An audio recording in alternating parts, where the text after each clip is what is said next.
Ahí está. Genial, ahora sí. Listo, ahora volvimos. Bueno, básicamente lo que habíamos visto la otra vez era todo lo que es justamente el plan de tratamiento periodontal. Vimos la parte de diagnóstico clínico, diagnóstico radiográfico, principios, un poco lo que evaluamos la otra clase. En general, todos más o menos entendieron en las líneas generales, creo que lo entendieron bien, no sé qué les pareció a ustedes, o hay algo que les haya quedado, aprovechen ahora, por ahí que es el momento para repasarlo, algo que no les haya quedado claro de lo que vimos hasta ahora, de lo que es el plan, el diagnóstico clínico, lo de profundidad de sondaje. ¿Hay algo que les haya quedado con dudas? Yo prefiero que me digan ahora si ya vamos corrigiendo desde ahora y no avanzamos. Profundidad de sondaje, nivel de inserción, ¿lo entendieron bien? Furcas, la importancia del sangrado, el plan, en líneas generales, ¿no? Sí, en lo personal Hablen, sí. hablen tranquilos, no hay problema. Yo sí lo No, entendí. ¿Sienten que lo entendieron bien o hay algo que les quedó por ahí más, que les costó un poquito más? Si Yo no, ya avanzamos y ya creo vamos que con sí. el plan. Sí. Decime. Que yo creo que sí. En lo personal yo lo entendí. Bien, perfecto. Igual, yo lo que necesito es que ustedes me vayan frenando en la parte que no entienden. Tiene la ventaja de que son poquitos, entonces podemos frenar las veces que quieren, no hay problema. Tenemos tiempo hoy. Porque, ¿qué pasa? Esta primera parte, esto es un plan de tratamiento muy general que vamos a ver. Pero si entienden bien lo anterior y entienden esta parte, van a tener como la parte central de la periodoncia, la van a tener entendida, que es importante porque este año de esta materia, que es la 1, nos queda poco, y el año que viene todo esto lo vamos a volver a ver más en profundidad cada punto, pero yo necesito que se vayan, por lo menos este cuatrimestre, con esta parte sólida, y que entiendan por lo menos esta primera etapa. Bien, en plan de tratamiento lo que vamos a ver es, básicamente, es cómo ordenamos, es una secuencia lógica de tratamiento de un paciente. No hay una secuencia igual en un paciente y en otro. Cada paciente va a tener distintas situaciones, por eso es un individuo y cada individuo tiene sus características personales. Nosotros lo que hacemos con el plan de tratamiento es tener una guía, que es como si fuese un esquema mental que nosotros tenemos que tener, donde vamos a tener distintas situaciones y es como un árbol donde nos va a ir llevando hacia un lugar y hacia otro. El plan lo que nos permite es ordenarnos, justamente por eso es un plan que lo que nos va a permitir es llevar a un fin, que es, ese fin es nuestro objetivo final, que es el que tenemos, es nuestra meta, que es la que tenemos que tener en claro. Cuando nosotros hablamos de objetivos, ¿se acuerdan que hablamos de objetivos a corto plazo, a mediano plazo y a largo plazo? ¿Sí? ¿Cuáles eran esos? ¿Se acuerdan? A corto plazo, ¿cuál era? recuperar lo que era la salud. Claro, exacto. O sea, nuestro primer objetivo siempre, eso va a ser igual para todos, eso sí es igual para todos los pacientes. Lo primero que necesitamos es que el paciente esté en un estado de salud. ¿Sí? Salud nos referimos a que no tenga procesos infecciosos, que tenga de ningún tipo, ni periodontales, ni caries, ni problemas endodónticos, ni quistes, ni ningún proceso patológico que atente contra la salud del paciente. La otra parte es lo que es la funcionalidad. Son tres aspectos: la salud, la función y la estética. Son tres aspectos que siempre tenemos que tener contemplados. Después vamos a ver cuál es el que le damos prioridad. Siempre, por supuesto, la prioridad la va a tener la salud. Por eso el objetivo a corto plazo, primero es devolver la salud. Una función inmediata, por eso muchas veces en la primera etapa hay algunas correcciones de lo que es la función, y si es una urgencia estética, eso entra dentro de las urgencias, pero si un paciente perdió un incisivo central, obviamente vamos a tratar lo que es salud, pero también vamos a tratar de devolverle ese central para que ese paciente se pueda reír. Esos son los objetivos iniciales. A corto plazo es salud. A mediano plazo, ¿qué sería? No Función. era eso, recuperar la función La función y principalmente, estética. ¿sí? Y la estética. Y a largo plazo, ¿cuál sería el objetivo principal? Las tres juntas. Equilibrio. Claro, es mantener lo que logramos. Ese sería nuestro objetivo a largo plazo. Por supuesto que a largo plazo van a aparecer eventualidades y vamos a tener que volver a algunas etapas anteriores, pero siempre que volvemos vamos a volver a pasar por ese proceso. No es que el paciente va a estar en un estado de salud y lo vamos a mantener así toda la vida. Ojalá en algunos casos se puede lograr y en otros no. Ese es nuestro objetivo. Por eso es importante que lo tengan presente cuando viene un paciente y se va a sentar en el sillón y le van a preguntar, lo primero le van a preguntar al paciente qué es. ¿Se acuerdan que yo les decía de la conversación con el paciente? ¿Qué es lo primero que le tienen que saber del paciente? Los datos personales, Eso desde ya, eso lo llenan en una ficha, eso ya lo tenés en el papel. los Eso ya lo llenan. antecedentes. Cuando vos hablás con el paciente está frente a vos, ¿qué es lo primero que le vas a preguntar? ¿Por qué venís? O sea, Exacto. con la consulta. Perfecto. Eso es fundamental. Es el motivo de la consulta. Eso es algo que nunca te tenés que olvidar porque es el punto más importante del paciente, que es la razón por la cual el paciente vino. El paciente tiene, si viene con vos es porque tiene alguna necesidad. Y uno tiene que satisfacer esa necesidad. Por ahí el paciente tiene otras necesidades que no conoce y ahí está en nosotros detectar cuáles son esas necesidades que tiene ese paciente y transmitírselas y que el paciente se comprometa, entienda qué patología tiene o qué situación tiene y que se comprometa en modificarlo. En perio es difícil en algunas cosas porque los cambios por ahí no son inmediatos y necesitamos muchas veces lo que es el cambio del comportamiento del paciente. Es difícil cambiar un comportamiento de una persona. Si piensen en las relaciones personales que uno tiene y la gente que conoce, lo difícil que es cambiar, obviamente, cómo haces para que alguien cambie sus hábitos o su forma de ser o un montón de factores. Nosotros, aunque parezca muy pretencioso, tenemos que lograr modificar algunos hábitos del paciente. Esto es difícil, porque esto es una rama de la psicología, no de la odontología. Pero nosotros tenemos que buscar... Sí, Cris. Uno tiene que tener empatía con el paciente, más allá, porque a veces dice, no, yo quiero tal cosa, ¿viste? Y uno tiene que entrar a saber qué es lo que le puede decir para que el paciente acepte el plan de tratamiento. O sea, lo tenemos toda una vida después al paciente. Cada 3 meses, cada 6 meses, le hacemos bueno, ya van a ver. O sea, cada uno, por más que le diga, ustedes tienen que darse cuenta qué es lo que tienen. Es como, yo tenía una paciente que en el año 78 se estiró la cara. No era común en ese momento. Ah, pero nena, yo tengo todos sarros en todos lados. ¿Le habían puesto una prótesis parcial removible? Yo la veía, no saben la pinta que tenía, ahí me equivocaba yo. Y le pusieron una prótesis, una removible, que le dijeron no se la saque, dijo el odontólogo. No se la sacó en 2 años. Así que imagínense lo que era. Y ella, que me decía nena, ya no hay nadie que me diga nena, me decía que la culpa era que tenía cálculos en los riñones y cálculos en la vesícula. ¿Cómo le sacan? Ustedes tienen que dar tanta vuelta para poder decir que se tienen que cepillar. ¿No? Que no se forma así. Entonces uno siempre tiene que hacer empatía con el paciente y saberle qué decir. Porque, bueno, no hablo más porque la clase... No, pero está perfecto, es así.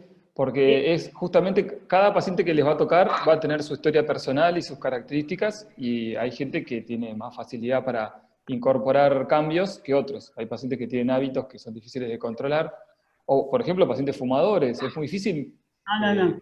plantear el hecho de que un paciente deje de fumar. Pero sin embargo, yo he tenido pacientes que han dejado de fumar porque lo han entendido y se han comprometido.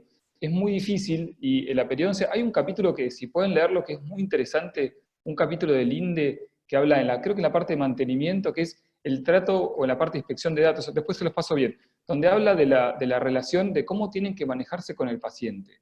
Es todo un capítulo de eso, es muy, muy interesante. Y lo que habla es que ellos utilizaron metodologías de lo que es las adicciones. Lo que usaron es la psicología del... Sí, Cris.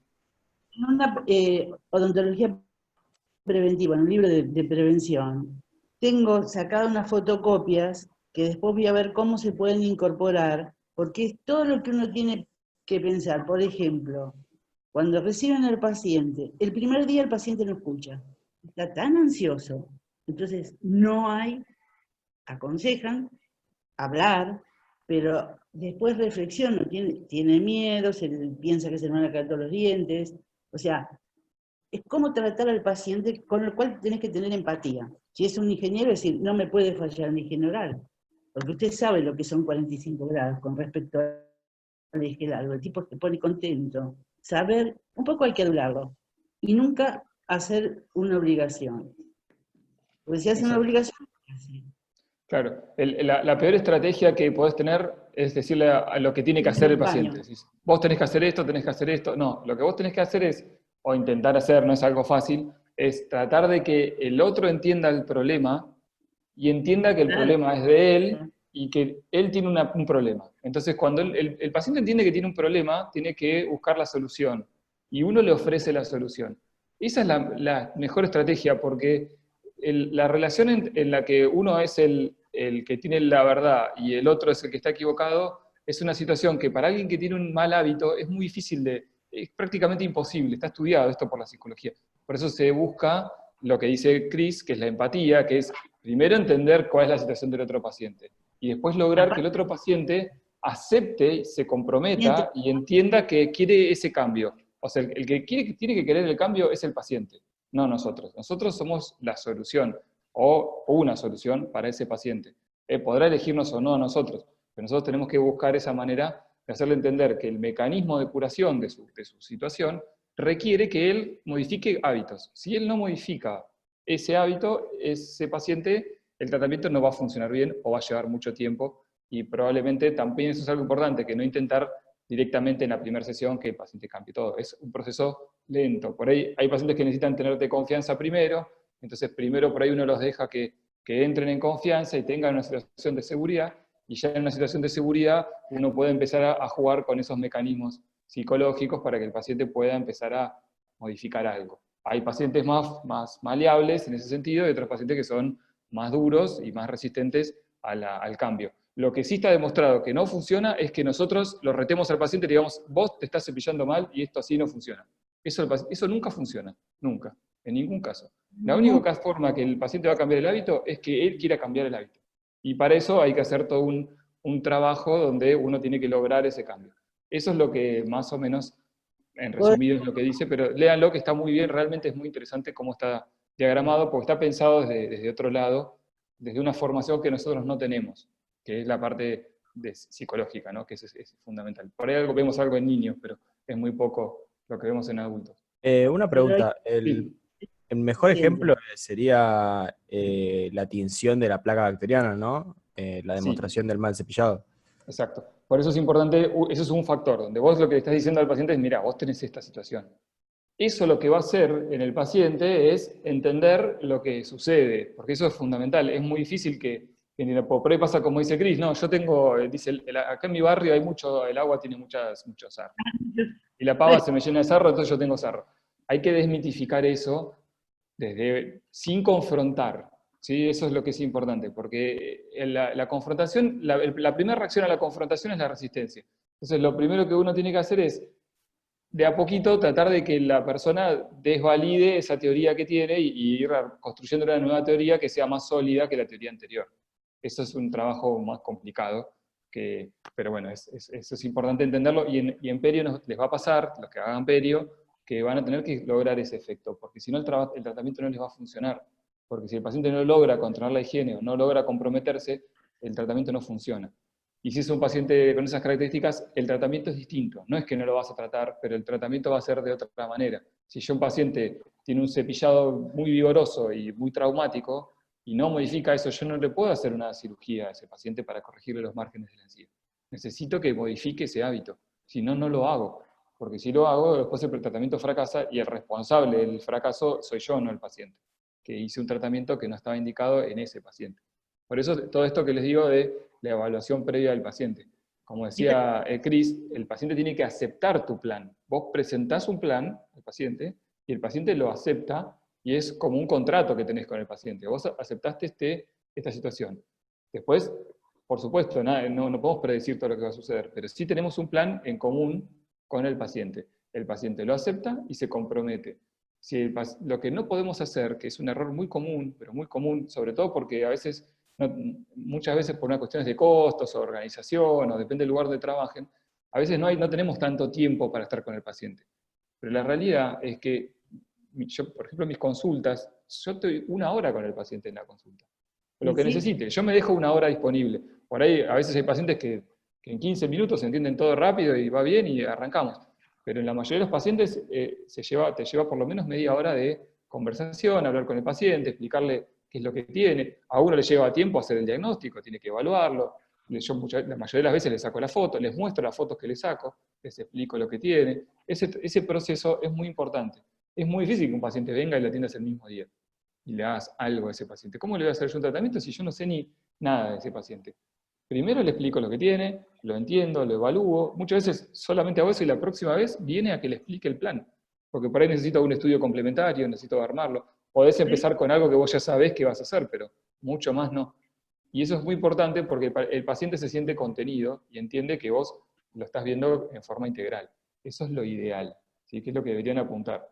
Después, cuando uno a veces le toca trabajar en alguna clínica, que trabaja medio rápido, bueno, a veces uno tiene que adecuarse, pero uno tiene que tratar de lograr eso, tenerlo bien grabado, este esquema que hay acá, esta imagen así vertical de esos datos, eso es algo que no lo tienen que dejar de hacer nunca. Aunque tengan 5 minutos para ver al paciente, por lo menos traten de hacer lo más rápido posible este proceso, pero no lo pueden abandonar, porque eso después hace que no funcione, ¿sí?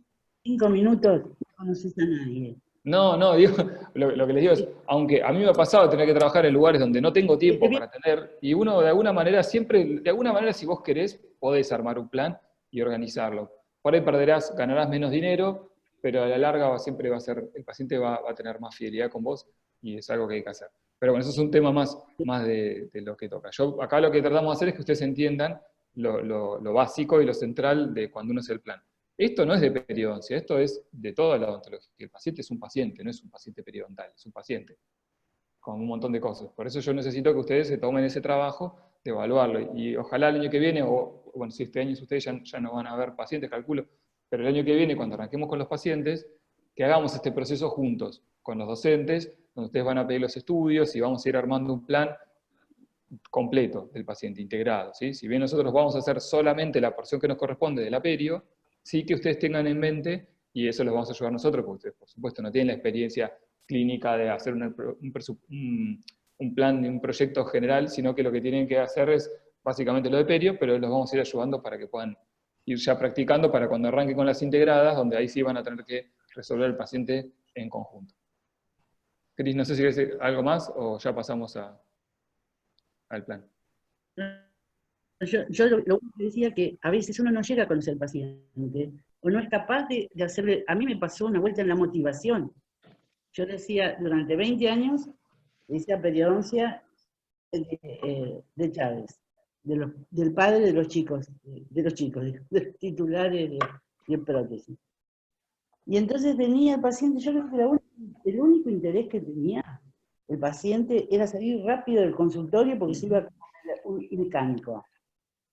Y se iba a comer unos sándwiches de chorizo, y eso era su todo. Cada vez estaba horrible, yo raspaba y después estaba espantoso. Yo estaba fallando la motivación, cosa que nunca me costó a mí, pero no lo supe manejar, por eso lo tengo siempre presente. Chávez agarró y me decía, ¿qué es lo que hiciste? Y no, Roberto, yo, mirá, lo raspo, pero después, un día lo motivó por la negativa. El tipo era un hombre, el paciente era un paciente rudo.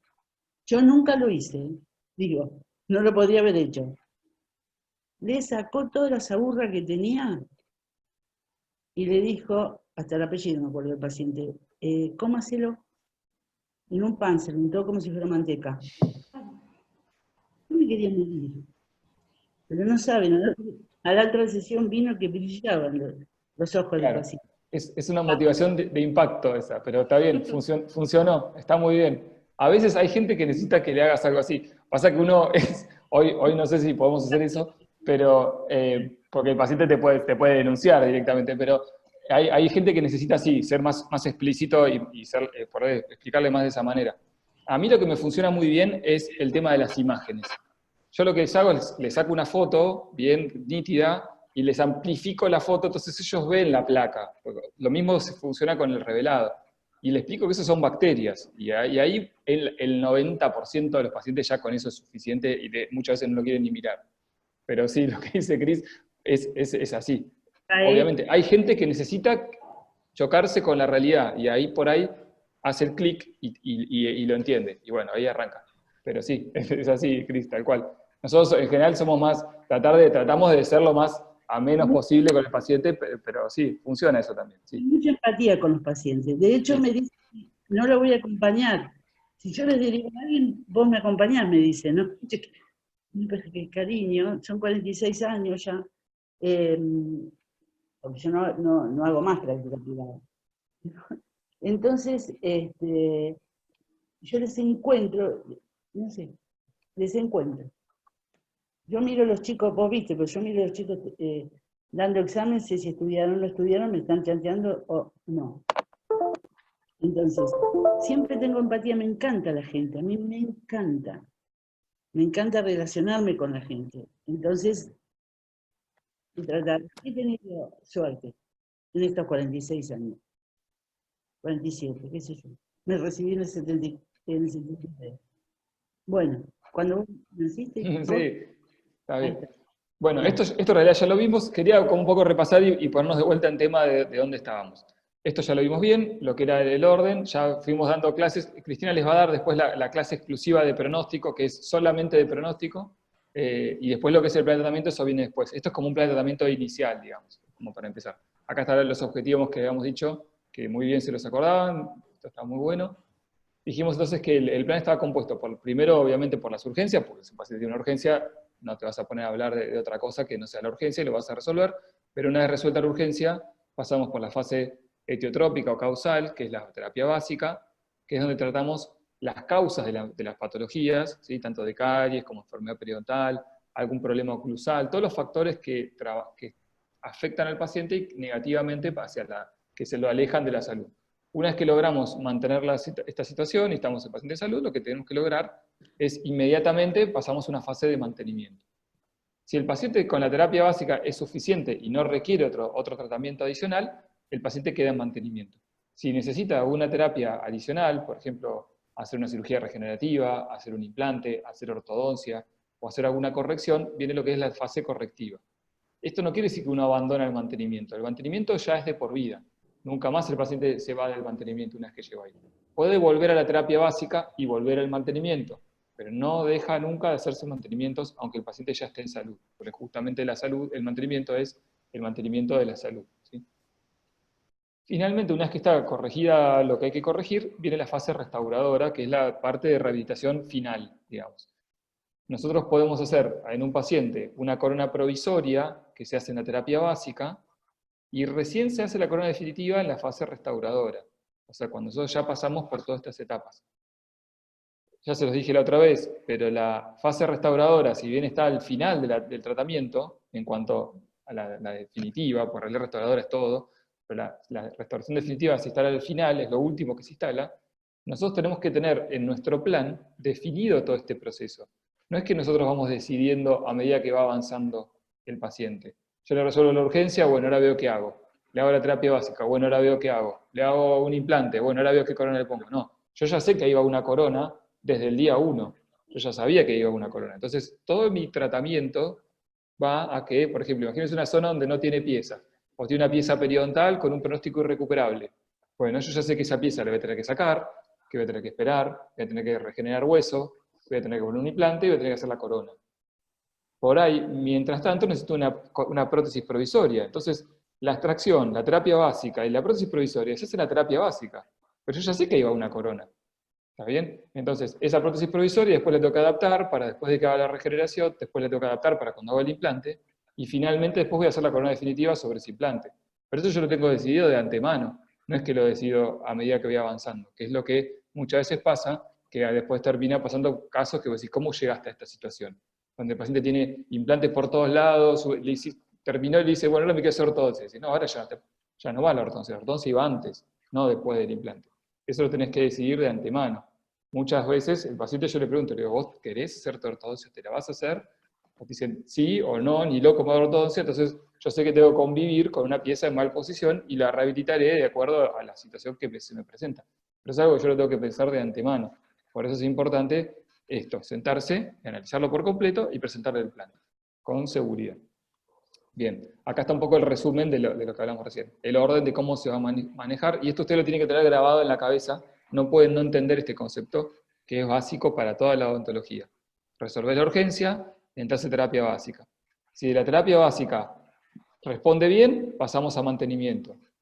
Si en el mantenimiento viene bien y por en algún mantenimiento vuelve a tener una bolsa, vuelve a tener un problema, volvemos a la terapia básica. O vuelve a tener caries. Si es una caries, tiene que volver a la terapia básica. La terapia básica, restauramos la caries. Volvemos al mantenimiento, ¿sí? Si además de la terapia básica necesitamos hacer una corrección de algún tipo, regeneración, ortodoncia, implantes, lo que sea, es terapia complementaria. Si la terapia complementaria no requiere restauración, pasas al mantenimiento. Por ejemplo, una ortodoncia. Si después de la terapia básica hacemos la ortodoncia, terminamos la ortodoncia, vamos al mantenimiento. Si acá hicimos ortodoncia y regeneración y pusimos un implante, tenemos que restaurar definitivamente la corona sobre el implante o la corona sobre diente que hicimos provisoriamente en la terapia básica. ¿Sí? Ese es el esquema de trabajo, que donde esto sí es rígido y funciona de esa manera. Si bien en cada lugar va a haber diferentes decisiones, siempre nos vamos a manejar dentro de este circuito que tiene varias direcciones y varias formas de llegar al mismo lugar, que el lugar final siempre va a ser el mantenimiento, ¿sí? Siempre terminamos en mantenimiento. Hagamos lo que hagamos, vamos a terminar siempre ahí. Podemos volver a terapia básica, podemos ir por ejemplo, el paciente puede entrar en mantenimiento y decir, bueno, yo la ortodoncia me la quiero hacer más adelante, o los implantes me los quiero hacer más adelante, no importa, no hay problema, mantenemos el mantenimiento y en algún momento el paciente dice, bueno, ahora sí quiero hacerme la ortodoncia. Eso es terapia complementaria. Termina terapia complementaria o durante, se vuelve al mantenimiento. ¿Sí? Eso sería como la idea. O ahora la ortodoncia, genera los espacios, espera un tiempo y después hace los implantes, que sería en la complementaria, y finalmente las coronas definitivas sobre los implantes. Eso sería básicamente el circuito mental que ustedes tienen que tener cuando van a diseñar un plan, y cómo se van a ir manejando con el paciente. Esto la verdad que lo que les va a permitir es ordenarse, y les va a permitir tener un consultorio que va a funcionar en forma engranada, bien rápida, donde ustedes ya saben hacia dónde van a ir, y todos los miembros de un equipo, si es que trabajan en equipo, saben y cumplen cada función. Yo trabajo con una endodoncista, tengo una ortodoncista, y hay alguien que es operatoria. Yo no hago ni ortodoncia, ni operatoria, ni conductos. Eso lo hacen mis compañeros, y somos un equipo de trabajo. Y hasta las secretarias saben el orden de cómo tienen que ir trabajando. Entonces, cuando uno tiene el plan, ya sabemos cómo lo vamos ejecutando. Es mucho más simple y menos estresante, y es mucho más claro para el paciente. Y eso también hace que sea eficiente, que eso es algo importante. Vos en menos sesiones lográs lo mismo. Porque si no, lo que pasa es que el paciente va boyando de una especialidad a otra sin orden, sin rumbo. Entonces eso se vuelve caótico, el paciente se agota y se va. Y por ahí vuelve después y tiene la boca y tenés que volver a empezar. Y muchas veces la mayoría de los planes que yo hago son planes sobre pacientes donde no se han aplicado planes, justamente. Donde el paciente dice, no, yo ya me hicieron el arreglo y nada, me fui. Y no le dijeron nada. Nunca un paciente mío se va sin un turno, siempre se va con el turno por lo menos de mantenimiento. Aunque sea 6 meses, se lo doy igual. En 6 meses tengo en la computadora la agenda, me avisa, tal paciente tiene que venir, y la secretaria ya sabe que tiene citada una paciente para mantenimiento, la llama y le confirma. Por ahí la paciente dice, no, bueno, yo ese día no puedo, porque el turno se lo di hace 6 meses. Pero bueno, lo que hace ahí es, lo reprograma. Pero siempre el paciente tiene eso, porque el paciente también necesita desentenderse. Su vida no es la boca. Para nosotros sí, ¿no? Estamos enfocados en esto, pero el paciente tiene su vida y tiene sus cosas y tiene su agenda y sus problemas. Lo único que tiene que hacer es solucionarle eso y facilitarle el hecho de que el paciente se va y sabe que se desentiende, y en algún momento sabe que va a recibir un mensaje de WhatsApp nuestro que le va a decir, te recordamos que tenés un turno de mantenimiento tal día, y el paciente viene ahí. ¿Sí? Eso sería como una forma. Sí. No sé, yo lo que digo es, cada vez que ellos tienen que pensar que cada vez que uno hace una prótesis u ortodoncia, está generando un paciente de alto riesgo. Entonces, es posible que cuando haga la ortodoncia ustedes tengan que volver otra vez a insistir con la higiene y modificar la higiene que le pudieron enseñar, porque hay que evitar dónde poner, sobre todo los espacios interproximales, es difícil con la ortodoncia. Yo a los enfermos periodontales los veía cada 3 meses. Siempre venían, yo no sé qué pasó. Yo digo, cada 3 meses jamás llamé a un paciente. Me llamaban, decir, es lo que vos decís, mirá, podés, ¿cómo es? No podés venir, bueno, eso sí. Pero ellos venían, no sé qué, yo lo hacía con tanta convicción que después... Sí.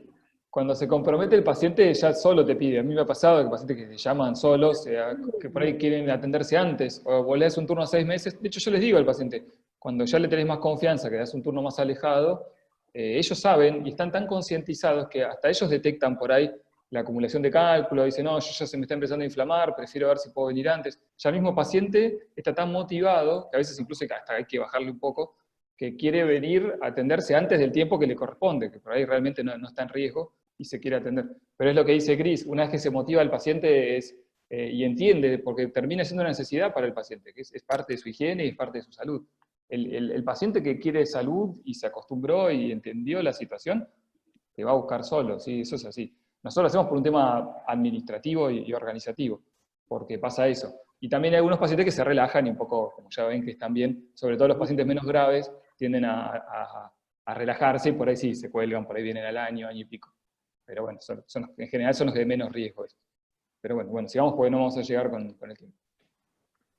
Bien, dijimos, estos eran los objetivos de la terapia básica, esto ya lo vimos.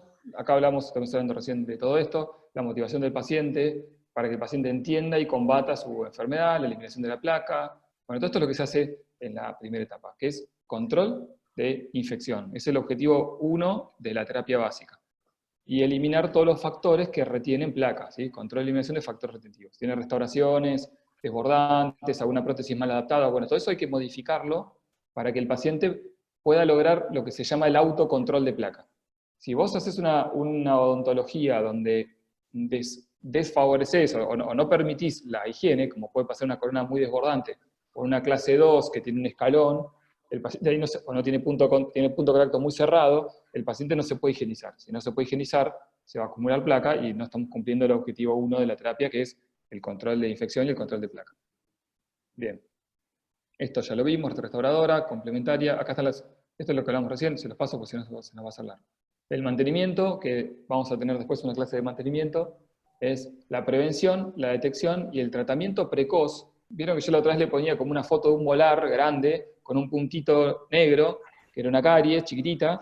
Esa caries hay que detectarla cuando es así. Cuanto más chiquita la detectes, mejor, ¿sí? Porque esa caries se hace una caries más grande, se va a conducto,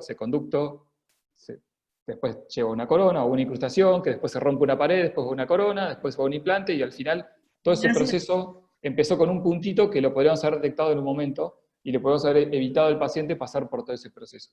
Por eso es prevención, detección y tratamiento precoz. Cuanto antes detectes la patología, más fácil de tratar es. Lo mismo pasa con las lesiones de mucosas, ¿sí? Lo mismo en estomatología, esto es fundamental también. Acostúmbrense a mirar los carrillos, la lengua, el piso de boca, el paladar, las zonas retromolares, hagan palpación, toquen los labios, es algo que es una inspección muy importante, porque muchas veces hay lesiones que después terminan siendo malignas, que empezaron no siendo malignas. No hay ninguna lesión maligna que arranque como maligna, siempre arrancó por un proceso previo. Entonces, uno lo que tiene que hacer es detectarlo de manera precoz, eso es prevención, es la forma de salud más inteligente que hay, que es la prevención. Por eso traten de tener esa mentalidad y prevenir al paciente, ¿sí? Eso sería lo más importante. Hay que buscar las lesiones periodontales recurrentes. Una vez que tratamos las lesiones, muchas veces la lesión remite y después por ahí hasta a veces después de un año o de varios meses, vuelve a aparecer la lesión. Entonces uno tiene que detectar esa lesión recurrente en el mantenimiento. O lesiones nuevas, pueden ser lesiones que no estaban, puede ser una caries incipiente, o una lesión periodontal nueva, o patologías mucosas, que es lo que les decía recién. Puede aparecer en alguna zona, alguna lesión en una mucosa, y tendrán que evaluar ese riesgo de ese paciente y evaluarlo. Si consideran que es una lesión que no remite después de una semana, o después ya lo van a ver bien, tienen que consultar con un especialista que se dedique a eso específicamente y que le dé la seguridad al paciente de que eso no es una lesión que pueda transformarse en maligna. Lesiones de caries recurrentes e incipientes y lesiones endodónticas. Estas son todas lo que nosotros tenemos que ver en el mantenimiento. Miren lo importante del mantenimiento. Que el paciente viene y dice, no, vengo a hacer una limpiecita. Dice, el paciente dice limpieza. Sí, le dice limpieza. Tratemos de sacar esa palabra, por favor, de la odontología, ¿sí? Limpieza es otra cosa. Nosotros hacemos una terapia de mantenimiento, terapia periodontal de soporte, se llama. No digan limpieza. Esto es importante, la comunicación, porque a veces uno usa términos para simplificar. Dice, no, tenés una cariecita, te hago un arreglito, te hago una limpieza. Y estás como desprestigiando tu tratamiento, ¿sí? Porque si es una cariecita, no la podés cobrar bien, una cariecita. ¿Sí? Bueno, el paciente no entiende la importancia de esa cariecita. Es una caries, es una patología, podés llegar a un conducto y la tenés que restaurar bien, y cuando la restaurás, tenés que explicarle qué material estás usando, cómo lo vas a hacer, o sea, mostrarle una foto. es importante que el paciente entienda para que también valore tu trabajo, no solo por una cuestión económica, es una cuestión de concientización del paciente. ¿Sí? También es económica, porque el paciente, si vos pretendés atender y que el paciente te pague tus honorarios como corresponde, tenés que lograr que el paciente entienda lo que le estás haciendo. Si vos le decís, yo te hago una limpiecita, ¿y qué diferencia tenés tu limpiecita con otra limpiecita? No es una limpiecita, es una terapia básica que lo que está haciendo es dándole salud al paciente a largo plazo. Es algo muy valioso un mantenimiento, ¿sí? No valioso de costo de dinero, pero sí tiene que entender el paciente que es algo que tiene mucho valor para él. No es sacar el cerrito así. Sería básicamente hablar a la clara, ¿no? Tipo, Bien no, simple. no Claro. utilizar palabras complicadas que puedan No, confundir al otro paciente, sino decir los términos como son. no, eso está mal, eso es una mala práctica que hacen algunos odontólogos, que es complejizar, dicen, no, te hice un láser, le dice el paciente y le puso una lámpara. Eso es como se dice No, me vulgarmente, es un refería en el chamullo. sentido de, Sí. me refería en el sentido de que una cosa es una limpieza y otra cosa es el tratamiento de una caries. O sea, a eso me refería hablando a la clara. Claro, en realidad limpieza lo tiene que sacar de su vocabulario. Eso es algo que por ahí, a veces los pacientes interpretan algo y usan sus palabras para describir algo, pero una cosa es un paciente que no tiene la formación en nuestra disciplina, y otra cosa somos nosotros. Si ya nosotros le decimos limpieza, el paciente sí, te va a decir, no, me sacó un sarrito de ahí y ya. ¿Y qué valor tiene para un paciente eso? Parece que hubiese ido a, no sé, a cortarse las uñas. ¿Sí? Es un tratamiento que requiere, todo esto lo estoy mostrando. Piense que para que el paciente, hacer un buen diagnóstico y un buen mantenimiento, tenemos que tener todos estos factores en cuenta. Tenés que tener mucho entrenamiento clínico, tenés que tener imágenes, tenés que tener radiografías, tenés que tener entrenamiento, tenés que sentarte al paciente, evaluarlo en detalle, diente por diente, cara por cara, sacar todas las superficies de placa que tengan, todo el cálculo, se hacen pulidos, se les explica la técnica de higiene, se controla la técnica. Es un trabajo importante, no es algo menor. Ahora, si vos a todo ese trabajo, que a vos te llevó mucho trabajo y mucho entrenamiento y mucha formación para tener el ojo entrenado, para poder detectar distintas lesiones, si vos a todo eso lo resumís en una limpieza, y sí, el paciente probablemente no le tome el valor que realmente tiene. Por eso es importante la comunicación y tomarse el tiempo, porque el paciente, si vos te tomás un tiempo para explicarle, le mostrás y le decís todo lo que hizo, y ve que estuviste un buen rato y que estás minuciosamente, va a entender que realmente le estás haciendo algo distinto a probablemente lo que venía pasando ese paciente o algo que no conocía, ¿sí? Que es una limpieza, que es pasar 5 minutos por una obra social a que te pasen en una clínica que atiende 20.000 pacientes, que te pasen rápido un cavitador y así nomás, o una culeta de los dientes anteriores y nada más. El resto de la boca no existe. Parece que el único lugar donde hay cerro es en los incisivos inferiores por lingual. ¿Sí? Lo que no se ven son unos sinvergüenza. Claro, lo que se ve ahí sacame el cerrito de ahí y ya está. Y eso no tiene nada que ver con el tratamiento frontal. Eso no es periodoncia, eso lo podría hacer cualquiera. ¿Sí? No pasa por... Por eso lo que decís vos está bien, tenés que ser claro, por un lado, porque tampoco vas a usar términos que el paciente no entienda, pero tampoco irse al otro extremo de, igual eso cada paciente tiene su nivel de sociocultural y de conocimiento y de formación, por eso es importante hablar con el paciente, y uno al hablar con el paciente inmediatamente vas a entender hasta qué nivel o hasta qué grado de complejidad pueden tener algunos conceptos y otros. Si es un paciente que tiene una forma, hay pacientes o médicos o hasta mismo un odontólogo puede llegar a atender, uno se puede comunicar de una manera que si te hablas con un ingeniero que por ahí tiene otra estructura de pensamiento, o una persona que se dedica a otra cosa, o una persona que hasta, aunque sea analfabeta, vos te tenés que encontrar la manera de comunicarte y hacerle entender eso. Siempre hay formas de hacer comunicar. Por eso los lenguajes tienen que ajustarse a cada paciente. Eso es algo importante. Pero para entender eso tenés que hablar con el paciente primero. Yo voy a es decir importante que tengas un diálogo previo. un estudio. Mira, yo que atendí a montones de pacientes, he trabajado con gente del interior, un desastre. Para mí no desastre, bien. Yo estoy muy contenta de haber tenido así la profesión. Ustedes saben, lo que les voy a decir es observación nada más, no es ningún trabajo ni nada. Pero ustedes saben que en su mayoría la gente que venía estaba en alguna relación con el odontólogo. No todos los pacientes derivados eran iguales. Y muchos tenían las características del profesional que nos mandaba. Había uno que atendía a los pacientes disfrazado, para decirle, como un payaso. allá adentro. Por supuesto, los pacientes eran todos graciosos, ¿no? Y hay gente que dice, no, yo necesito una persona seria. Entonces ustedes van a ver cómo difiere también la relación que tiene cada uno con el odontólogo y el paciente. Bien, yo me meto para decir algo de lo que es la experiencia. Lo que les conté es la experiencia, que es mía y nada más que mía. Se los digo porque ustedes no tienen que creer todo lo que uno les dice, porque si no tienen el valor de decir, mira, esto lo observé en tantísimos años, no escribí nada ni hice una estadística de eso, simplemente es lo que me pasó a mí, un hecho que es experimental, nada más. Sí, eso tiene muchísimo valor. Hoy de hecho es una discusión que hay hoy mucho en la parte más, por ahí más académica, pero de lo que es el valor de lo clínico y el valor de la investigación, porque muchas veces la investigación también está alejada de la clínica. Eso es una realidad.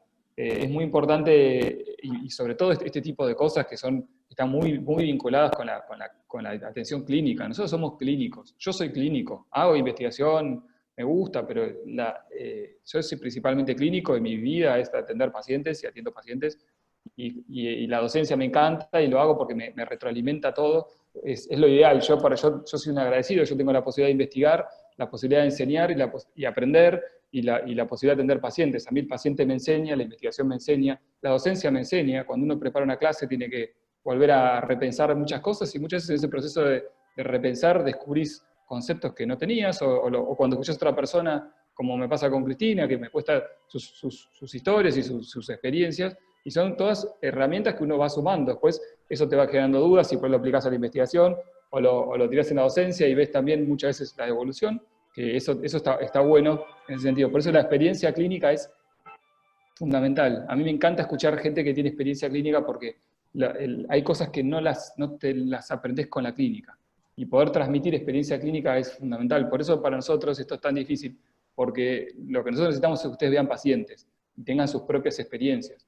Y vean lo que es tratar con un paciente, tratar de entenderlo, ver lo difícil que es muchas veces con algunos pacientes, lo fácil que es con otros, gente que se compromete, gente que es muy desinteresada. Por eso es importante poder tener conversación con el paciente y poder estar en contacto con distintas situaciones. Hay pacientes que vos decís, sí, le hago el índice de Oler y le hago la furca, le hago todo lo que nosotros les enseñamos, pero el paciente por ahí no te abre la boca. O te abre la boca así. Y tenés que evaluarle en el último molar, ¿y cómo evaluás ahí? Esas son cuestiones clínicas que uno tiene que ir aprendiendo a manejar. Lo mismo la higiene, o le decís cepillate, y hay pacientes que le decís cepillate y vos no podés creer la poca destreza manual que tienen esas personas. Los abogados, los contadores, en por ahí, general.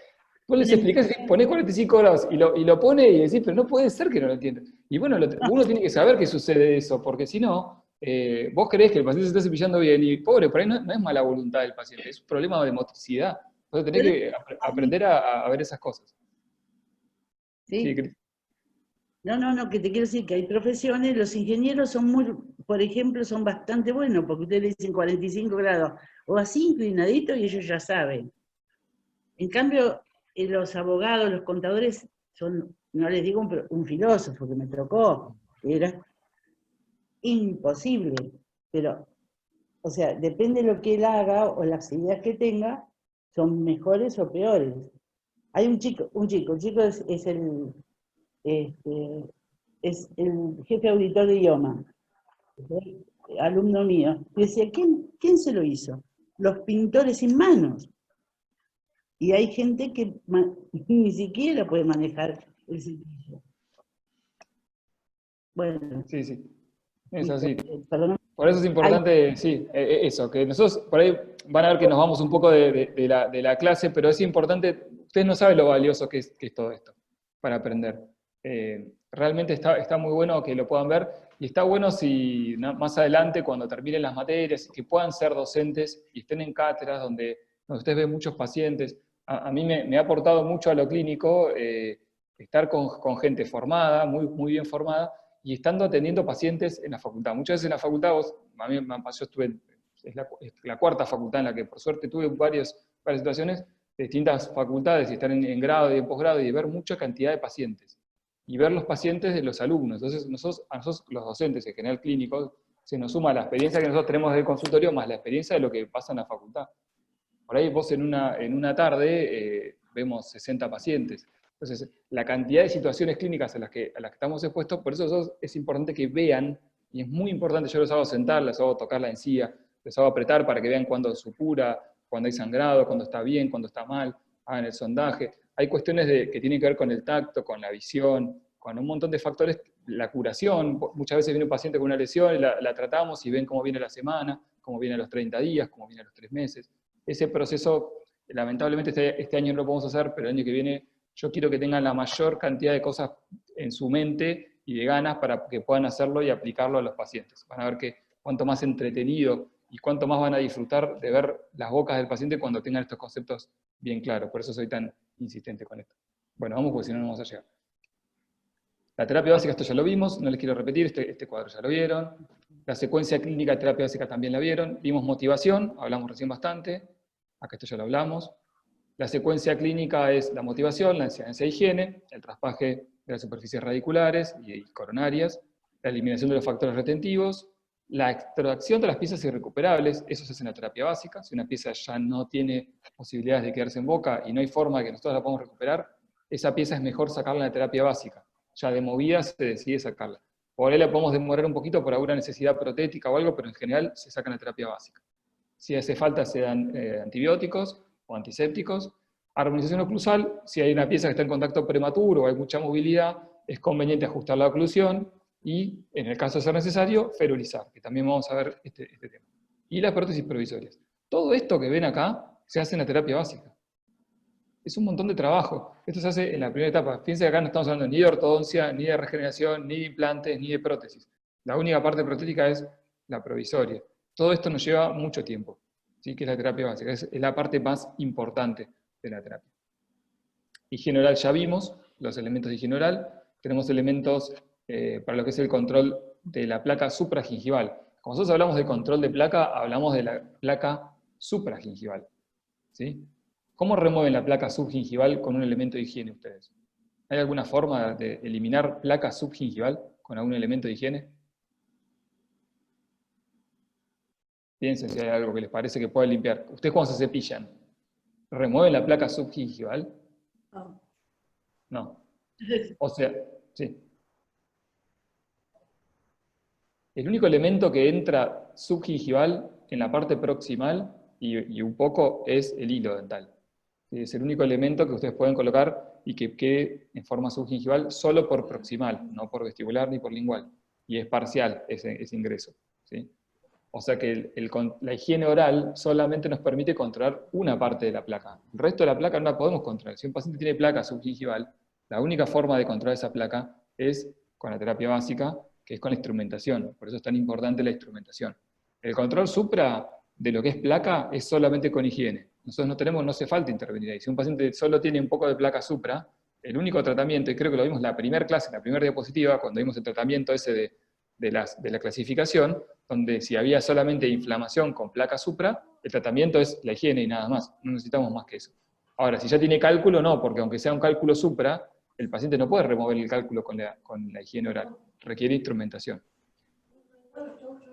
Bien, el efecto que tiene el cepillado es que al eliminar la placa supragingival, ¿sí?, reduce la inflamación y si hay algún aumento de volumen de la encía, hay una pequeña desinflamación y eso puede exponer un poquito más. Por eso la placa primero siempre se inicia con lo que es la higiene oral, para desinflamar lo que más se pueda la encía solamente con la higiene.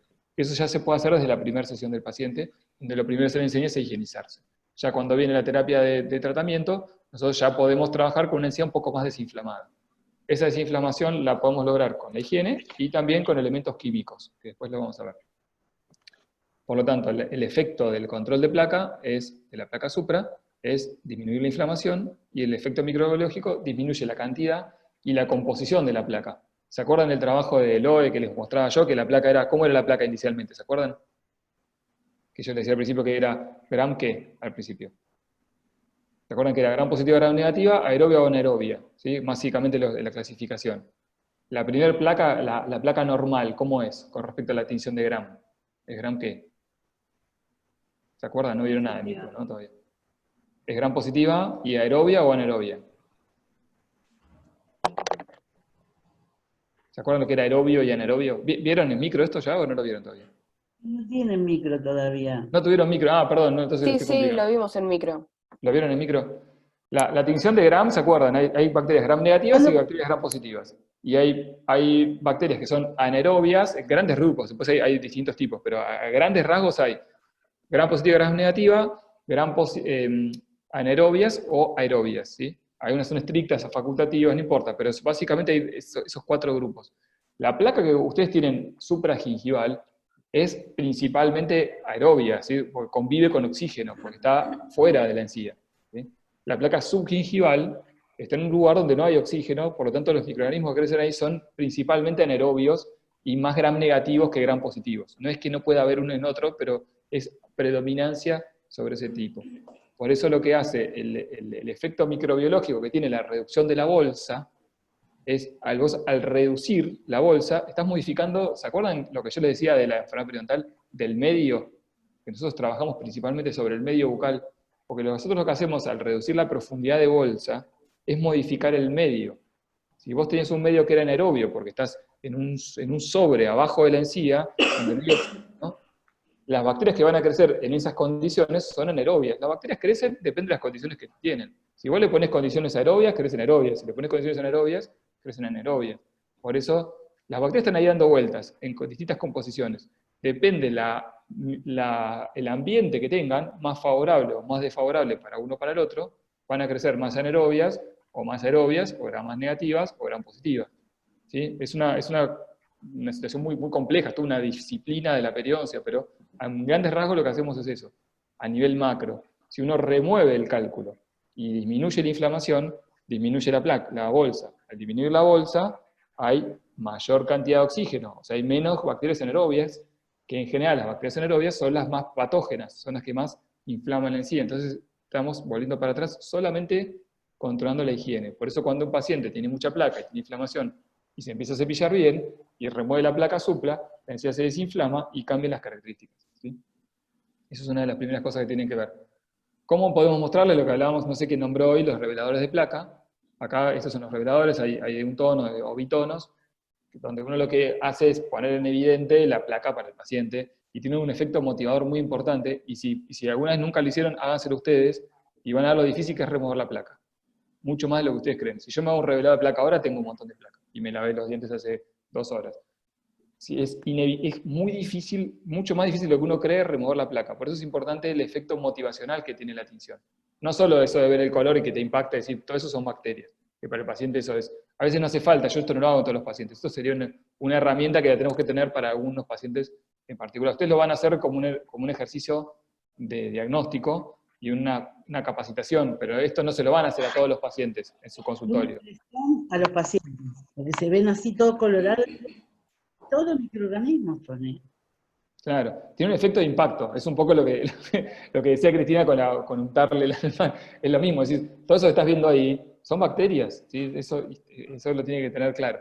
Y cuando uno se cepilla, y háganlo, en serio, háganme caso, pónganse un revelador de placa y lávense los dientes, van a ver cómo están 1 hora y les van a seguir encontrando placa entre medio de los dientes, porque es muy difícil remover la placa. Bien, por eso es un ejercicio de aprendizaje.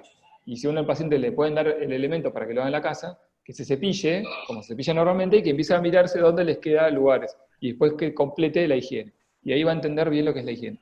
¿Sí? Eso es importante. La técnica de cepillado es la técnica de Bass, la que vamos a usar.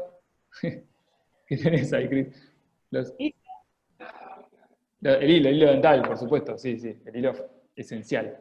Ahí. Sí. No hay forma, el cepillo nunca va a remover toda la placa. Sí o sí hay que usar algún elemento interdental para remover el 100% de la placa. ¿Sí?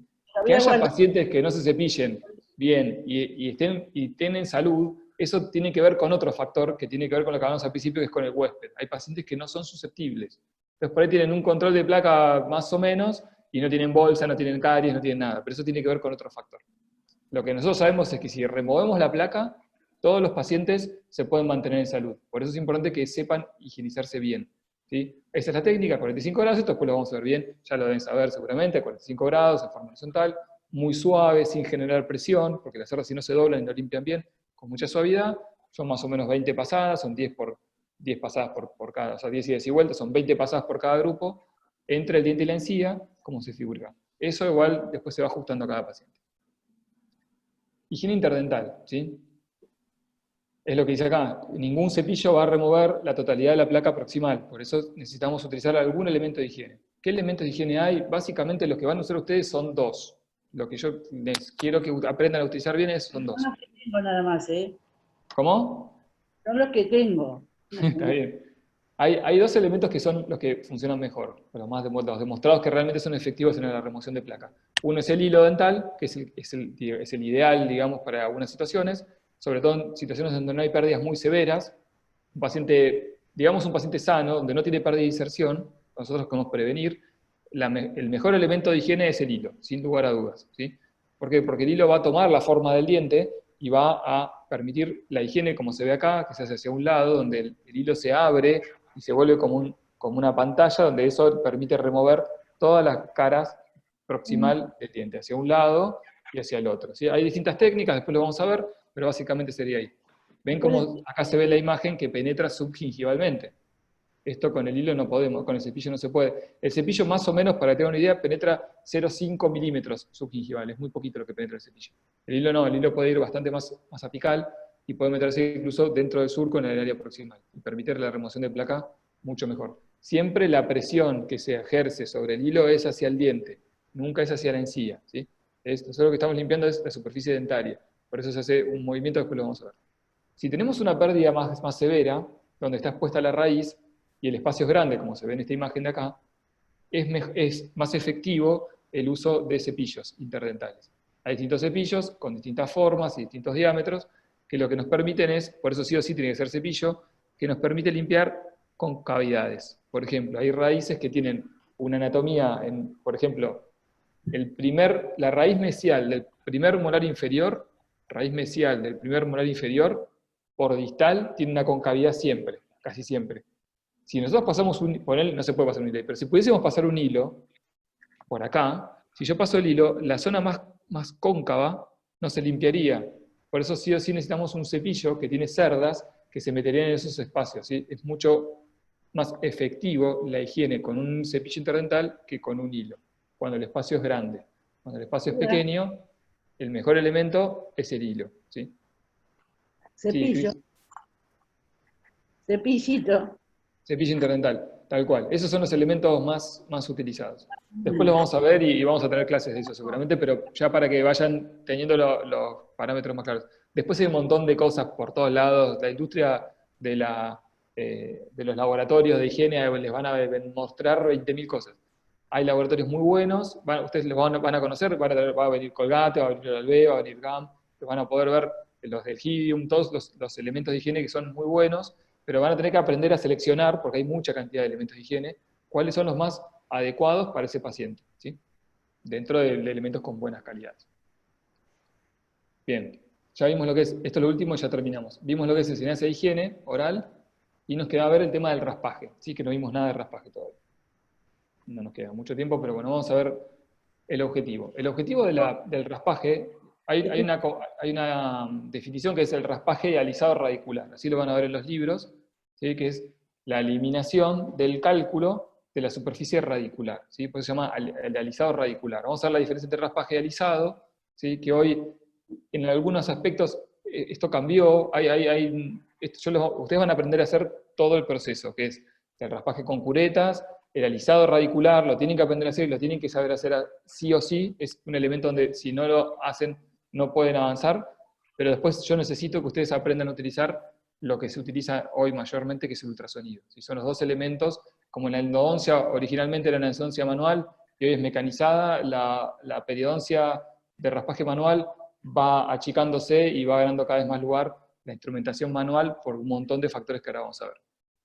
En la balanza que uno elige, cuando elige una técnica, van a ver que les va a inclinar mucho más hacia el ultrasonido que hacia el raspaje con curetas, lo cual no quiere decir que no sepan raspar con curetas y que no vayan a raspar en algunas situaciones, ¿sí? Hay que aprender las dos cosas.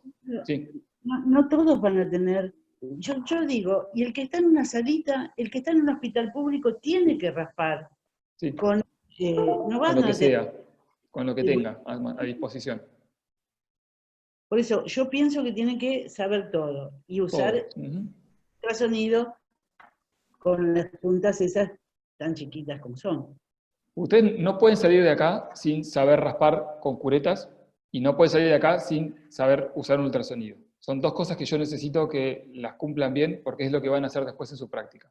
Si a alguno le tocará trabajar con malas condiciones, tendrá que saber trabajar con malas condiciones, pero si les toca trabajar con buenas condiciones, tienen que saber trabajar con buenas condiciones. Yo les voy a enseñar todo, porque tenemos tiempo para aprender todo.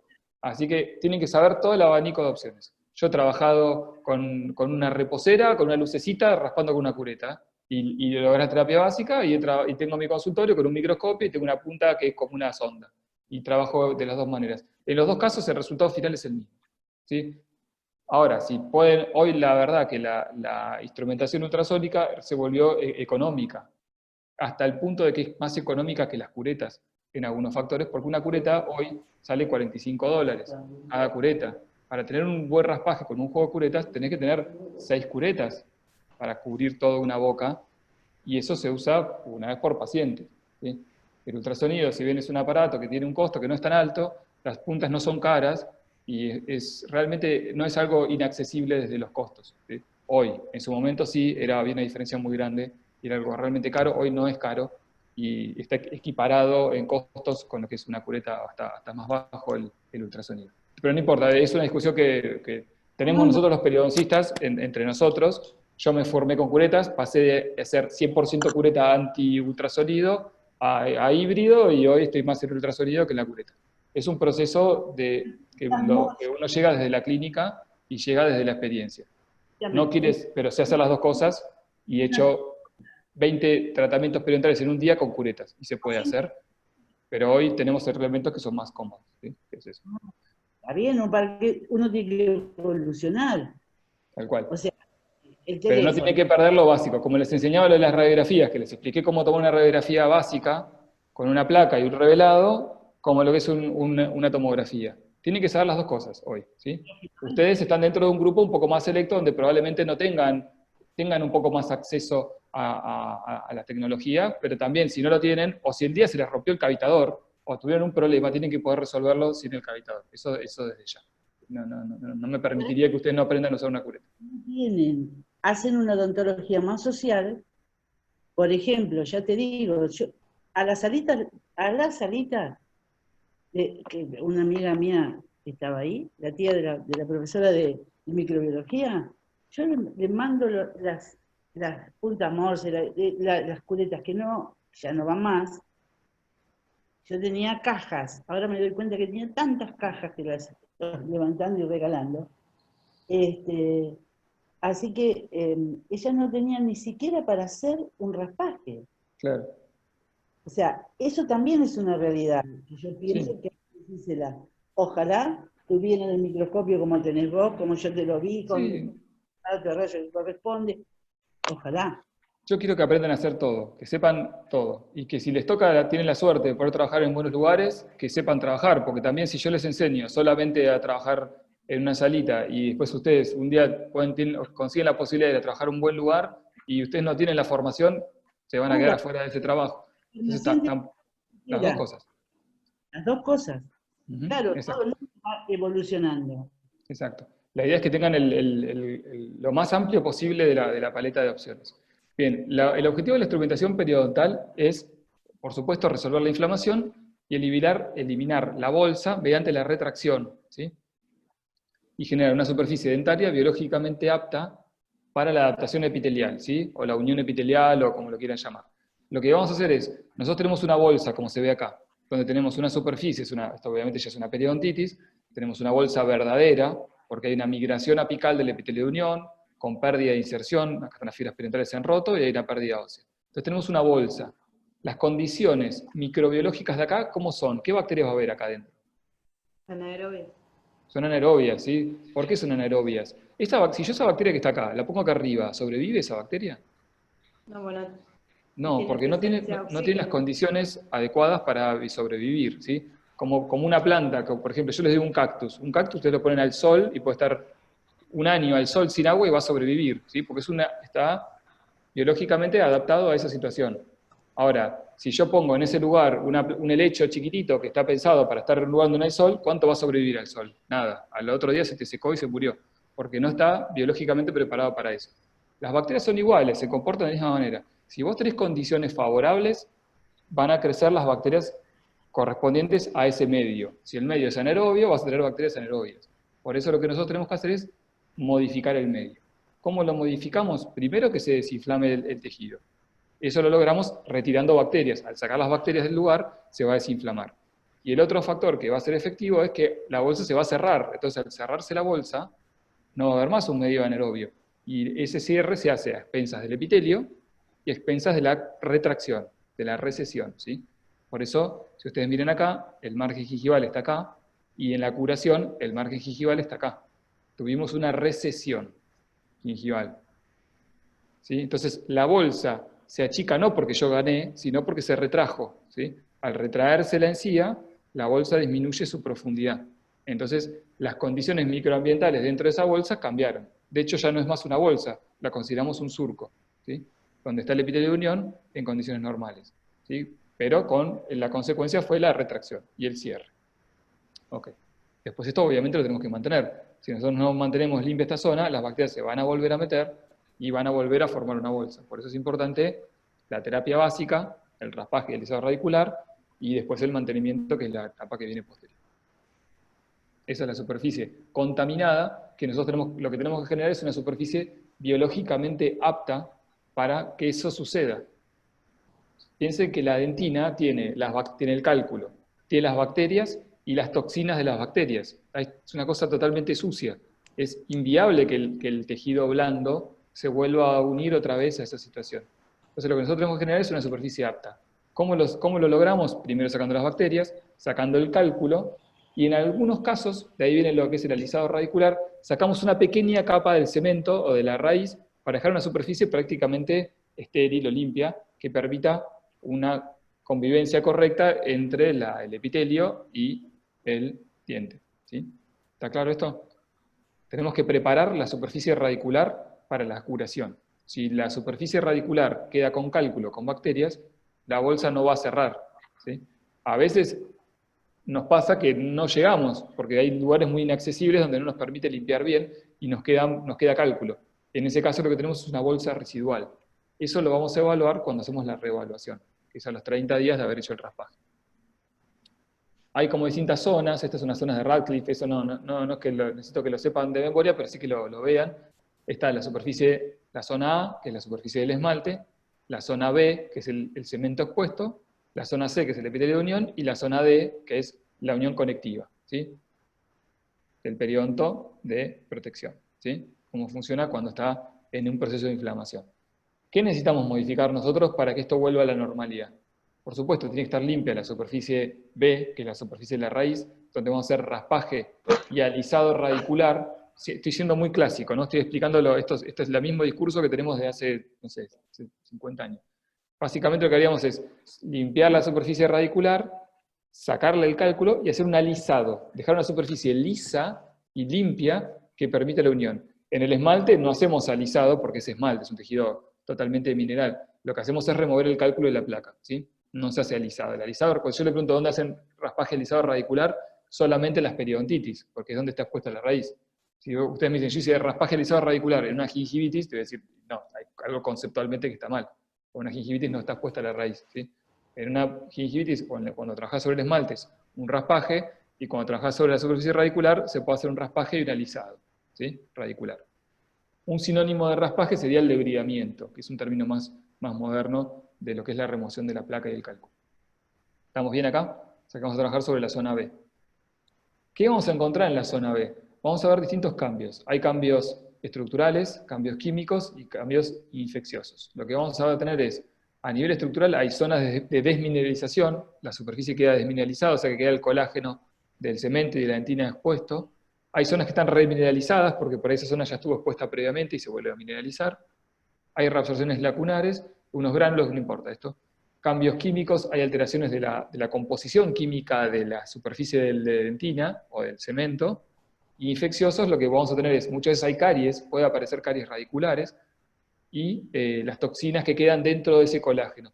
Por eso, acá hay una imagen de un cemento con todas las superficies que vamos a tener contaminadas, donde nosotros necesitamos muchas veces retirar una pequeña capa de ese cemento o de esa raíz para que quede biológicamente apto. ¿Sí? Piensen que no es solamente que hay cálculo. Hay cálculo, puede haber restos de caries, zonas con reabsorción, ¿sí?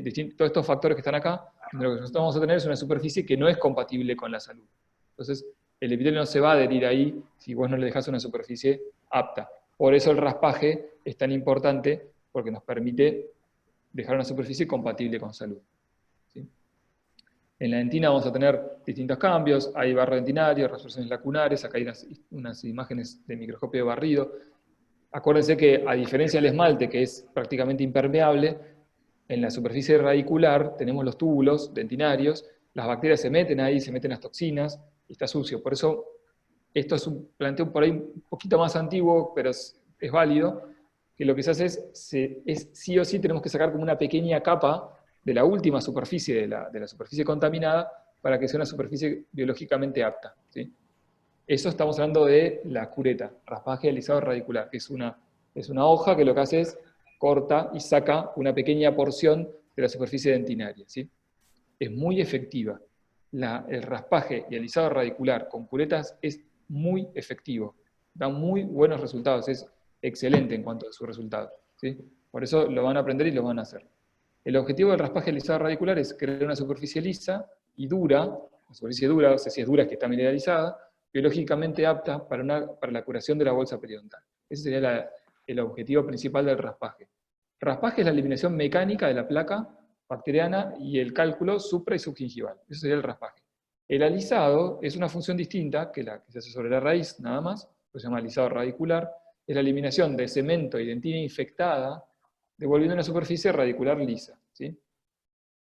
Y sólida. No podemos dejar una superficie reblandecida, ¿sí? Porque probablemente ahí haya toxinas o caries o una superficie que no es apta para la biología. Entonces, en ese caso es conveniente retirar una capa, ¿sí?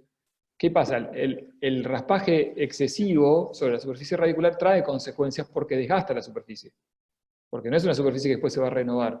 Vos sacás una capa, se contamina, sacás otra capa, se contamina, pero la terminás gastando la raíz. Por eso a veces tiene unos efectos negativos. Bien. ¿Qué instrumentales tenemos para hacer eso? Hay un montón de cosas. Ustedes van a usar dos de estos, que son el instrumental ultrasónico o sónico. Van a ver que de los ultrasonidos hay dos tipos. Y el instrumental manual. El instrumental manual hay varios, hay rotatorios, hay un instrumental con unas limas, hay curetas, limas, piedras, hay un montón de elementos para limpiar la superficie radicular, ¿sí? Todos estos elementos funcionan, son todos elementos que están demostrados que generan una superficie biológicamente apta. La diferencia entre uno y otro va a depender de otros factores, ¿sí? No tanto de la efectividad en sí misma, sino que tiene que ver con otros factores que tienen que ver con el acceso. Hay elementos que nos permiten mejor acceso, hay elementos que nos permiten mayor confort, a otros nos permiten mayor visibilidad.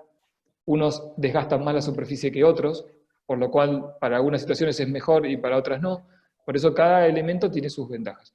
Los que van a usar ustedes son los primeros dos, el instrumental manual y el ultrasonido. Son los dos elementos que son los más efectivos, que nos permiten llegar prácticamente a todas las superficies radiculares que tenemos que acceder, y van a ser esas básicamente. El instrumental rotatorio se deja más por ahí para raspajes cuando hacemos cirugías, donde nosotros levantamos colajos, no se utilizan tanto en la etapa de terapia básica inicial. El láser tiene todavía no ha demostrado muchas ventajas sobre el resto, pero bueno, es un elemento que está en evolución y probablemente en algún momento logremos utilizarlo más frecuentemente. Realmente no ha logrado diferencias significativas, tiene un costo elevado, pero bueno, eso son cosas que después se van equiparando. Estas prácticamente no se utilizan mucho, pero bueno, son unas instrumental que tiene un movimiento oscilatorio que desgasta la superficie, que para algunos casos es útil, pero no les va a servir para todos los casos. Con la cureta vas a llegar a todas las superficies radiculares, prácticamente, salvo algunas muy complejas. Con el ultrasonido lo mismo, con los demás está limitado para algunas determinadas situaciones. Instrumental de mano, ¿sí? Curetas. Las curetas que vamos a utilizar, hay dos tipos de curetas, las curetas tipo Grace, que son unas curetas que tienen una hoja, después se lo vamos a ver bien, es técnicamente, que tienen como un ángulo inclinado, están preanguladas, para lograr un ángulo de corte correcto sobre la superficie radicular, y están las curetas universales, que están a 90 grados, donde uno tiene que darle la angulación para poder hacer el raspaje, ¿sí? Están clasificadas depende de las zonas de la boca, va desde la 1 hasta la 18, son un montón de curetas. Las curetas tienen 2 lados, ¿sí? Generalmente es para el lado derecho y el lado izquierdo, tiene como 2 lados, cada extremo tiene un lado. Tenés la 1-2, la 5-6, la 7-8, hay un montón de curetas que son para cada sector de la boca, ¿sí? En general, el primer grupo para el sector anterior, la 7-8, por ejemplo, es para las caras vestibulares, y a partir de la 11 son para sectores posteriores, donde tenés la cara mesial y la cara distal, ¿sí? Básicamente, rápidamente sería eso. Después las vamos a ver específicamente y tienen que aprender a reconocerlas, a saber cuál es la hoja, cuál es el tallo, cómo se posicionan, cómo las identificás, cómo es la numeración y cómo se afilan. Este es un factor que a veces el limitante tiene que aprender a hacerlo, que las cuerdas hay que afilarlas, porque se desafilan. Es como un cuchillo. Vos raspás, después de 20 pasás sobre la superficie y ya la tenés que volver a afilar, ¿sí? Si bien ahora hay unas curetas muy buenas, se llaman Everedge, que son de Hufrey, que vienen con afiladas de una manera que prácticamente no se desafilan, pero necesitamos sí o sí tener un elemento más, que es una piedra, que nos tenemos que afilar. Por eso la instrumentación manual con curetas no es fácil, hay que aprenderlo. Lo tienen que aprender a hacer, es una curva y se tienen que entrenar en hacerlo bien, porque no es algo sencillo. Pero bueno, eso lo vamos a ir viendo de a poquito. ¿Cómo sería el raspaje de una cureta? Básicamente lo que hace la cureta es, la cureta tiene siempre en la hoja, tiene una parte que no corta, que es la parte que está por debajo, y tiene 2 filos. Lo que nosotros hacemos con la cureta es introducirlo en el surco o en la bolsa, con la zona de la parte de la hoja que no corta contra el tejido blando, se lleva hasta el fondo de la bolsa, se inclina, se posiciona sobre la superficie radicular, se hace una presión lateral contra el diente con el filo inclinado, ahí a 70 grados, que lo que nos permite es remover la superficie contaminada. Todo esto es subgingival, nosotros no lo vemos, esto es todo por debajo. Por eso las curetas tienen que tener una determinada angulación y tienen que ser de buena calidad, tienen que ser chiquitas, para que nos permitan entrar en el surco sin lesionar el tejido blando, que ese es el principal problema de las curetas, que generan si no son bien utilizadas, generan lesión sobre el tejido blando y generan una contracción excesiva y muchas veces genera recesión. Por eso es importante utilizarlas bien. La superficie, eso lo vamos a ir practicando. La superficie entra plana, se coloca sobre la superficie radicular, se le da el ángulo correcto para el raspaje, se hace presión contra la raíz y se hace el movimiento de tracción haciendo presión contra la raíz. Eso genera lo que se llama el raspaje. Es por tracción el efecto, ¿sí? O sea que ustedes colocan este filo, llevan hacia arriba y ahí les permite, esperen que no veo el último, acá, como se ve ahí, remover el cálculo con distintas pasadas. Entonces van pasando y van limpiando la superficie radicular en distintos ángulos, ¿sí? Eso sería el raspaje radicular. Insertan sin afectar el tejido blando, llegan al fondo de la hoja, o sea, por debajo del cálculo, posicionan la cureta, hacen una presión contra la superficie radicular y traccionan, ¿sí? Eso es fundamental. El ángulo que se tiene que formar tiene que ser preciso, porque si no la cureta no corta, porque tiene un filo y una angulación de 70 grados que si ustedes no logran obtener ese ángulo, no corta, entonces no raspan. Por eso es difícil hacerlo, tienen que aprender a hacerlo. Por eso las curetas, por ejemplo, de Grace, que son las que van a usar ustedes, ya vienen anguladas de una forma en la que si ustedes ponen el vástago paralelo al diente, la hoja ya te queda a 70. Entonces es más fácil buscar la posición de corte correcta. Por eso es importante la posición de la hoja de la cureta, la forma en la que uno lo agarra con la mano y cómo lo inserta dentro de la bolsa, ¿sí? Esto es muy, muy clínico. Lo tenemos que hacer en vivo. No hay manera de que les puedan explicar. Yo teóricamente les puedo explicar ahí, pero es muy difícil que lo puedan ver realmente, ¿sí? Sí, Cris, ¿me ibas a decir algo? No, que lo muestro con cosas, no te veía. cajas desafiadas y todo también, para regalar, ¿viste? O sea, no. Entonces fui a buscar una cureta de Grace y el amor de toda mi vida, que es la punta morse con la que yo aprendí. Claro, antes se raspaba con punta, antes de las cuerdas de Grace, sí. Un raspaje supra, está hermoso. Esta es la de Grace.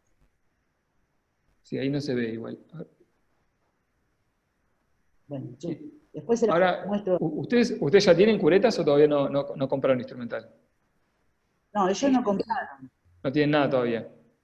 O sea, nosotros le pedimos 7, 8, 11, 12, 13, 14, porque Claro, sí, son las básicas, sí. son las básicas. Y si en el caso de ellos que van a hacerlo sobre un modelo de yeso con tinta china y tiene alguien que le preste de las desafiladas o no nuevas, también las pueden traer porque total es posición de la mano, eliminar la tinta china del yeso, que no necesita gran cosa, como para que le queden las nuevas para tercero.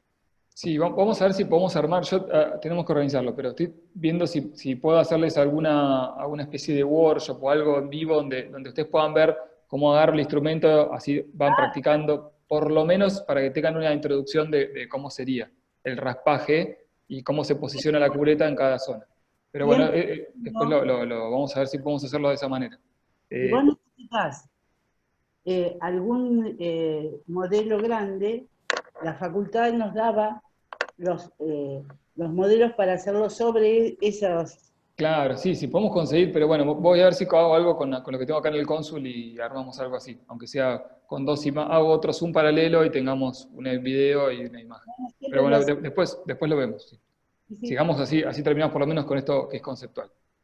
Eso es la cureta, ¿sí? Las curetas tienen distintas formas, como se ven acá. Hay curetas que son más rectas, que son generalmente las curetas anteriores o las de las caras libres, y las curetas del sector posterior que tienen varios ángulos que lo que nos permiten es insertar por detrás de un molar. Por ejemplo, si uno tiene que raspar la cara distal del segundo molar inferior y el instrumento es recto, la apertura de la boca del paciente no nos va a permitir angular en el ángulo correcto. Si yo les digo que ustedes raspen con un instrumento recto en un molar posterior, la apertura bucal no te da para que entre recto. Entonces el instrumento está angulado.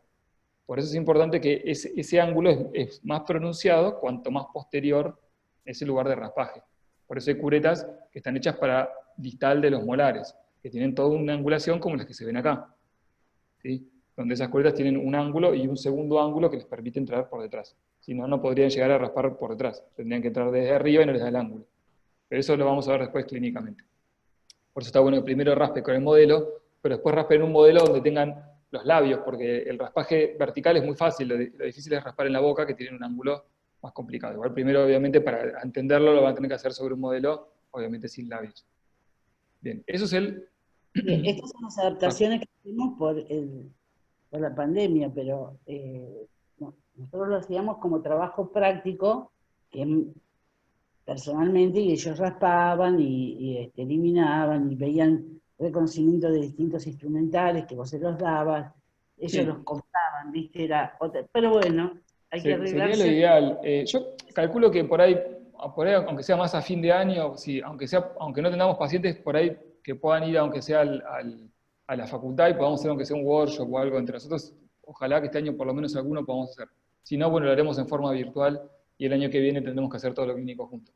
El ultrasonido vienen así, estos son ultrasonidos que se llaman piezoeléctricos, que son los más avanzados. Hay dos sistemas, uno que es neumático, que son hay tres sistemas en realidad. Uno que es el neumático, que es por aire, que tiene una frecuencia muy baja, que realmente no son buenos, se llaman cavitadores sónicos, remueven la placa pero no remueven el cálculo con facilidad. Después están los ultrasónicos, que tiene que ver con la velocidad a la que se mueve la pieza. Esto lo que tienen se llaman piezoeléctricos, porque tienen un cristal, que es una piecita que está dentro de ese mango, que es eléctrico, que genera una vibración, se mueve muy rápido en un espacio muy chico, y eso lo que genera es un movimiento antero-posterior, ¿sí? O sea, se mueve en este sentido, la cureta, para adelante y para atrás. Uno no lo percibe cuando lo ve, porque, por ejemplo, para hacer una idea, eso puede estar arriba de los 15.000 ciclos, 15.000, 20.000 ciclos por segundo. O sea, se mueve 20.000 veces en un segundo. Es muy rápido el movimiento, ¿no? Uno no lo percibe, por eso se llama ultrasónico, es tan rápido, eso no genera ni siquiera sonido en el movimiento. ¿Qué hace esta punta? Se mueve hacia adelante y hacia atrás. Hoy los ultrasonidos tienen diseños similares a los de las curetas. Entonces tenemos el mismo efecto y la misma posición de la cureta, pero con un instrumento que no necesita movimiento. Entonces uno no necesita hacer tracción contra el diente y traccionar, simplemente lo tiene que posicionar. Entonces uno lo coloca ahí, lo activa, y ese movimiento deshace el cálculo. Entonces directamente se disuelve. Es mucho más simple, y además esto tiene una irrigación interna, que lo que hace es tira agua hacia la punta, entonces esto lo mantiene refrigerado y va lavando. Entonces uno va viendo y va lavando, entonces constantemente se va limpiando. Hay distintos tipos de puntas, hay puntas más finas. Las que van a usar ustedes, o las que me gustaría que utilicen, son estas dos, la P1 y la P3. Voy a ver si voy a lograr que estén disponibles, que son puntas, por ejemplo, la punta P3 es una punta periodontal que el diámetro de la punta es igual al de una sonda periodontal. Es realmente fina. De hecho, llegamos a más profundidad que con la cureta, con esta punta. ¿Cuál es la desventaja de esto? Que no tenés la misma potencia que tendrías con la mano cuando uno hace una cureta. Entonces requiere por ahí que estemos un poquito más de tiempo. Pero en los tiempos generales siempre el ultrasonido lleva mucho menos tiempo de instrumentación que la instrumentación manual, ¿sí? Y genera menos daño, porque este movimiento oscilatorio no afecta al tejido blando, en lo más mínimo. A diferencia de la cureta, que este filo que tiene acá genera un efecto de corte contra la superficie de la pared blanda de la bolsa. Esto hasta puede ser positivo, depende si lo necesitamos. Hay casos donde esto es mejor, y a veces lo hacemos intencionalmente, eso se llama curetaje. Hay casos donde eso es algo positivo para la curación, pero hay zonas que no es positivo. Si es una bolsa muy finita, en un biotipo fino, yo no quiero que haya curetaje, prefiero ahí utilizar ultrasonido. ¿Sí? Lo mismo el tamaño de las puntas. Si el espacio es muy chico, la cureta no me da el ángulo para entrar y remover correctamente bien sin generar lesión. Muchas veces terminamos lesionando el tejido blando. A diferencia de un ultrasonido, que es como una sonda, donde uno entra con esa punta, genera el movimiento y esto se disuelve, ¿sí? De la superficie radicular. Lo van a usar las dos cosas y van a ver la diferencia. Tienen que aprender a usar las dos. Las curetas vienen así, con formas tipo de 7 y 8, vienen a formas como las posteriores, con las mismas angulaciones. Algunas vienen con unas zonas diamantadas, o sea que pueden generar un pequeño desgaste si es necesario. Otras que son más lisas, que no generan nada de desgaste, simplemente remueven. Y otras que tienen como un filo, que generan un pequeño desgaste menor. Por eso cada punta tiene su función. También, esto otra cosa nueva, pero realmente esto llegó para quedarse hace rato y ya los estudios de investigación demuestran que las dos remueven la placa perfectamente bien, nada más que el ultrasonido lo haces en un cuarto del tiempo, no genera fatiga en la mano, van a ver que el raspaje manual genera un cansancio en la mano, esto no, porque uno no hace fuerza, y el mango es mucho más grueso, es muy ergonómico y no genera molestias. Pero bueno, Ojalá, ¿te puedo decir algo? Ojalá sí. sería nada más que la mano. No, ni hablar, sí, sí. No tengo ningún músculo de espalda que me ande bien. Sí, es terrible. El raspaje manual, O sea, una cosa es hacer un raspaje. Yo he hecho raspajes de todo el día, de estar todo el día raspando, y realmente yo tengo un callo todavía en los dedos que me queda de esa época de cuando raspaba todo el día. Te queda realmente, te genera lesiones. Esa es la realidad. Yo lo utilizo para algunos casos. Sí. Contra el espejo, el pedazo de cálculo. No, yo digo, yo he atendido 20 y pico de pacientes en un día, una locura. Sí, una locura. Entonces, piensen que nosotros trabajábamos de pie. También, no, es otra cosa. Bueno. Trabajar mucho tiempo parado. No te queda nada sano después de eso. No, por eso es importante y en Perio van a aprender bien lo que es la ergonomía, que justamente es cómo ustedes se tienen que posicionar respecto al paciente, cómo tienen que agarrar los instrumentos y cómo tienen que trabajar para que no les genere fatiga, porque a la larga es una profesión que, como dice Cris, no hay nadie que no tenga en la odontología dolores de espalda o de cuello. Es algo que trabajamos de una manera, e incluso de las manos, la lesión de túnel carpal, hay muchas lesiones que son de nuestro trabajo. Por eso todo lo que a nosotros nos ayude a evitar lesiones, lo tenemos que incorporar. Lo principal es la posición paciente-operador, y eso después, si podemos, me gustaría darle una clase solamente. Yo tengo una clase que es de eso, que es de ergonomía. Justamente ahí ven que hay elementos que uno va cambiando y que vas abandonando porque realmente no cumplen con los estándares de salud para nosotros, porque el paciente está un ratito, pero nosotros estamos todo el día trabajando. Entonces la posición con el paciente nos tiene que beneficiar principalmente a nosotros, en ese sentido. Siempre el paciente es lo más importante de todo, pero la relación paciente-operador de posición, siempre tienen que darle prioridad a su postura, porque eso es lo que le va a hacer trabajar correctamente, ¿sí? Pero bueno, eso es otro tema. Dejamos ahí, pues me pasé 15 minutos. Pero no hay problema, no te sacan. No, porque ya habíamos quedado que era hasta las 11, no sé si necesitan el Zoom. Vamos a respetarle los tiempos. Igual ya era hasta acá, así que estamos bien. ¿Les quedó claro esto? ¿Más o menos alguna duda? Obviamente sí, no les... claro. ¿Entendieron como el significado del raspaje? ¿Por qué lo hacemos?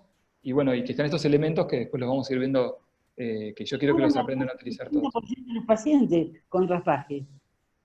Dicho por el censo, dicho por las reuniones de ¿Cómo Cris? No te escuché, perdón. que el 80%, ya empieza con el trabajo de Eloe, ¿no? Que dice, Ah, sí, sí.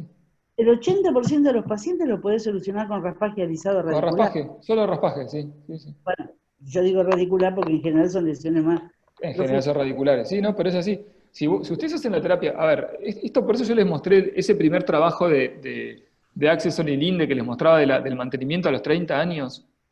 En ese trabajo lo que se hizo fue terapia básica, nada más. Yo Es tengo, te voy a mostrar. sacar la placa y sacar el cálculo. Si el paciente no tiene placa y no tiene cálculo, no tiene enfermedad periodontal, no tiene caries, por ende no tiene conductos, no tiene coronas y no tiene implantes. Si vos controlás la placa bacteriana, todo lo demás no aparece. Por eso es tan importante que ustedes tengan esa conciencia con el paciente, porque realmente es algo así. Y es horrible, porque yo he escuchado gente que parece mentira, pero dice, como lo dicen en broma, pero lo dicen en serio, como bueno, pero no tenemos más odontología. Es una locura. O sea, nosotros tenemos que lograr que el paciente esté sano. Trabajo, quédense tranquilos que van a tener de sobra. Porque la cantidad de gente que tiene lesiones periodontales y que es una barbaridad, es excesivo, realmente es una pandemia si lo ves en estadística. Vos tenés en Argentina tenés más del 40% de la población tiene lesiones periodontales. Es una barbaridad. No puede pasar eso en una sociedad educada donde nosotros podríamos tener acceso. Bueno, son personas que no tienen acceso a la higiene, no tienen acceso al odontólogo. Los que fallamos ahí somos nosotros los odontólogos, que no logramos que el paciente se mantenga en salud. Eso es nuestra responsabilidad también. Una parte, otra parte sigue desde el paciente. Que no cualquiera la tiene. Mucho ¿Cómo, Cris? hacia el paciente. Y hacer el diagnóstico, no cualquiera. ¿Vieron cuando dicen el ojo clínico? Hay gente que tiene mayor ojo clínico para darse cuenta qué es lo que tiene el paciente. Si uno sabe lo que tiene el paciente, sabe lo que tiene que hacer. Todo esto es sin estudio previo. O sea, tal cual. Sí, sí. La clínica es fundamental. Bueno, chicos, estamos, me parece. Había alguien que el Sí. teléfono conmigo. ¿Quién es? Que no lo veo. ¿Cómo? No, que había un alumno que quería hablar por teléfono conmigo. Yo le dije... Bueno, que se comunique ahí, sí. Yo, Cristina, yo pedí el celular ayer a Leticia. Así. Bien. Sí, yo sé porque Leticia me avisó. Llámame cuando quieras. Dale. Lo único, mira querido, no es la hora de la comida porque a mí me encanta cocinar. No te preocupes. No, chicos, estuvimos hablando con Cris el otro día y estamos muy conformes con ustedes, realmente. Yo estoy muy conforme.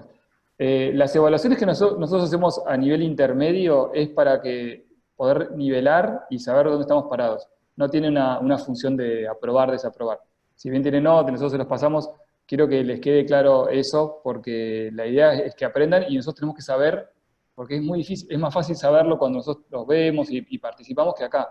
Es muy difícil para mí saber si realmente entendieron lo que les estoy explicando, por eso tenemos que hacer la evaluación.